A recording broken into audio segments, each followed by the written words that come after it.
206 Aphorism, Organon of Medicine.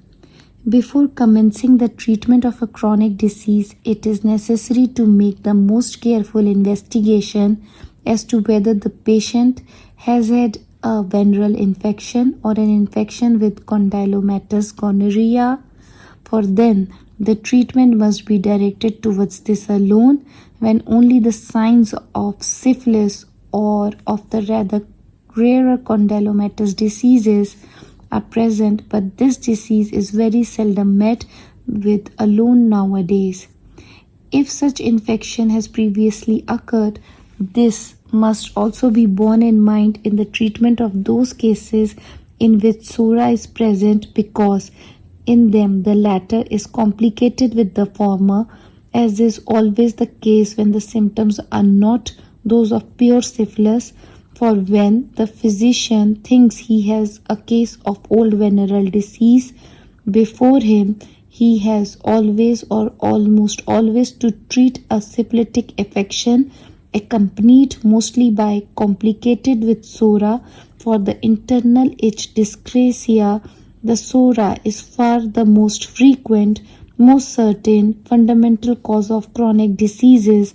either united, complicated with syphilis or with psychosis, if the latter infections have avowedly occurred. At times, both miasms may be complicated also with psychosis and chronically diseased organisms,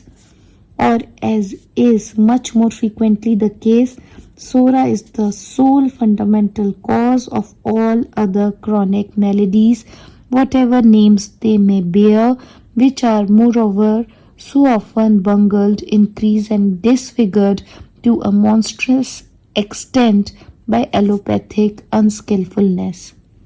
Footnote: in investigations of this nature, we must not allow ourselves to be deceived by the assertions of the patients or their friends, who frequently assign as the cause of chronic, even of the severest and most inveterate disease, either a cold caught, a thorough wetting, drinking cold water after being heated many years ago, or a former fright, a sprain, a vexation. These causes are much too insignificant to develop a chronic disease in a healthy body, to keep it up for years and to aggravate it year by year, as is the case with all chronic diseases from developed Psora.